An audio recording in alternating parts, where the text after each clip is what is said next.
I have to talk about mum, if they're like, oh, why did you get into this? I don't mind saying it. I don't mind saying why, but I can see the person sometimes freak out.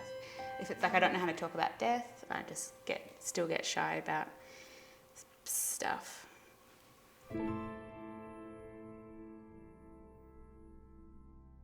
I'm Jessica Christensen-Franks, co-founder of Neighbourlytics, and we're a social analytics platform for neighbourhoods. It's an app that helps you transfer a little bit extra into your super every time you spend, so you can accrue a lot more superannuation without changing your life now. And we're taking the worry out of pet care with fast, affordable, expert vet advice delivered online.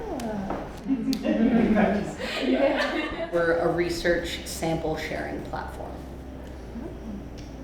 It's really hectic. So many people who live outside this world don't even know that this is what you have to do.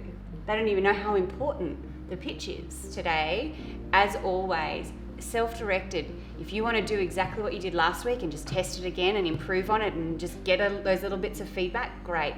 If you've got something new you want to test and trial, bring that to the table. It doesn't have to be perfect. This is your pitch practice, so it's up to you guys. Who wants to go first? Well, the major pain point that any founder has in trying to connect to their audience is working out what that audience is. You are constantly pitching, and part of pitching is being able to tell a compelling story. When we read the news or when we watch the television news, we tend to believe what it is that we're watching. We don't believe what we read in the ad in the magazine. The storytelling is engaging that part of the mind that wants to believe, and pitching is having to smash through the barrier that doesn't want to believe what it is that we're telling.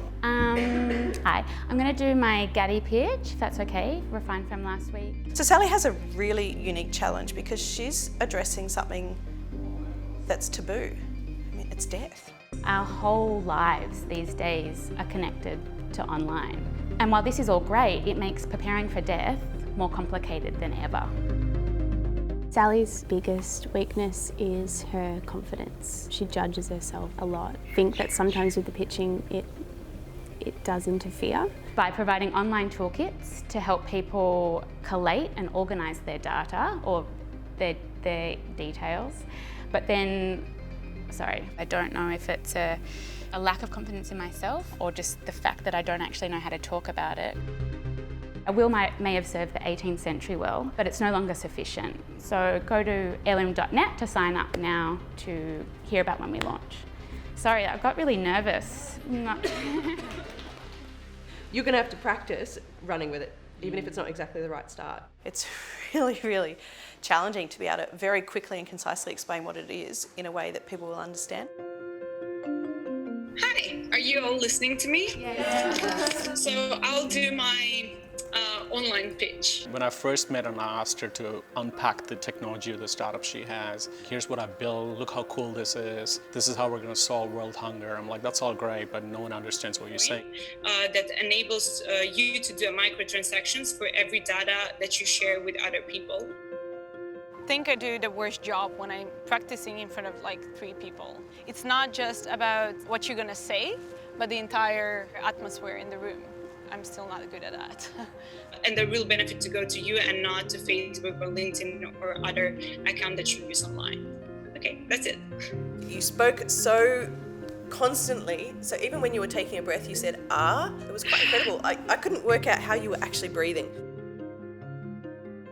Value is there, but I think once we were able to understand what a real passion is, why she's driving the startup, and talk to her from there, saying what we're giving you is actually to amplify and multiply your passion, and we're not going to do it for you, you have to do it.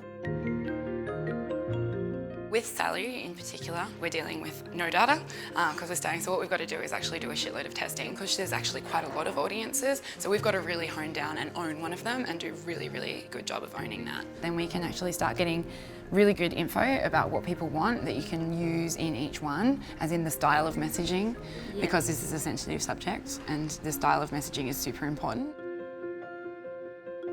Her challenge right now is to take what's in a concept in her head and translate that into a language that people can relate to, and then identify that as a problem they're facing today.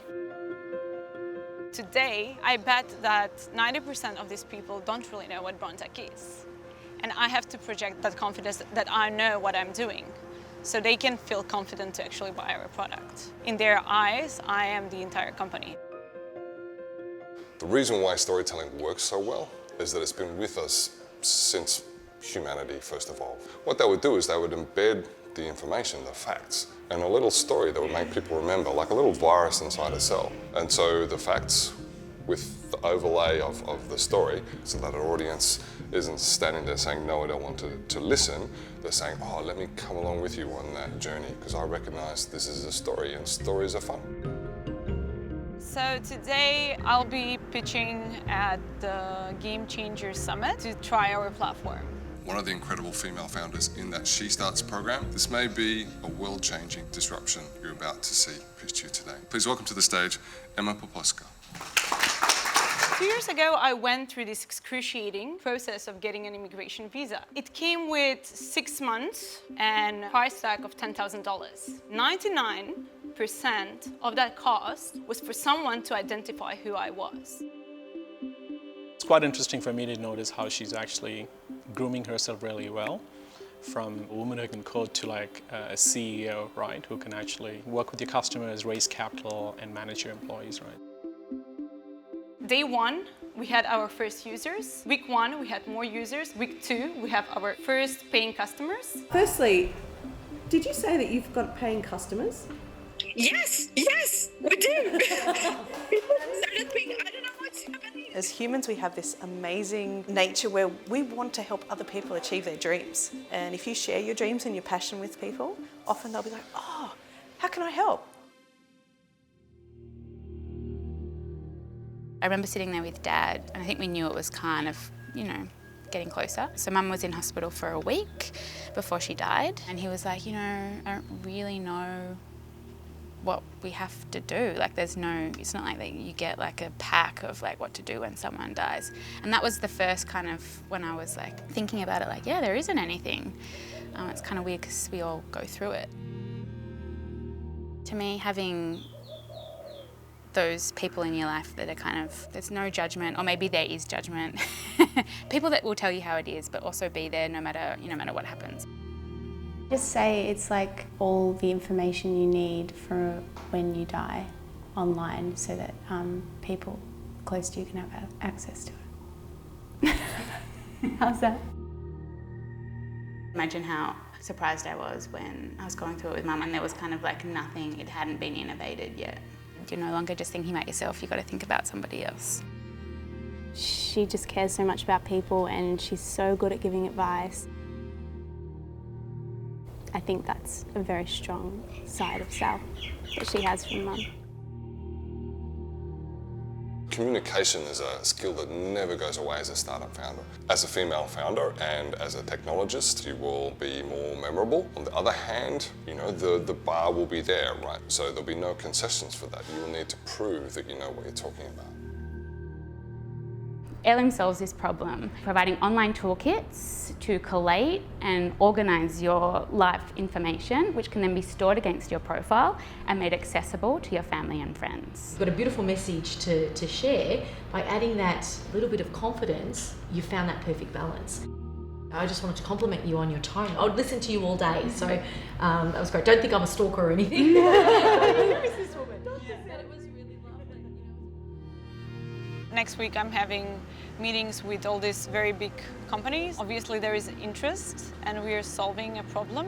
Still we're not, we're not there yet. We will have to wait to see what comes out of it. What we're doing is we're portraying a picture of the future. When they saw it for the first time, we're like, this is great. How did you pull this off? Not nervous, I just want to get on with the work.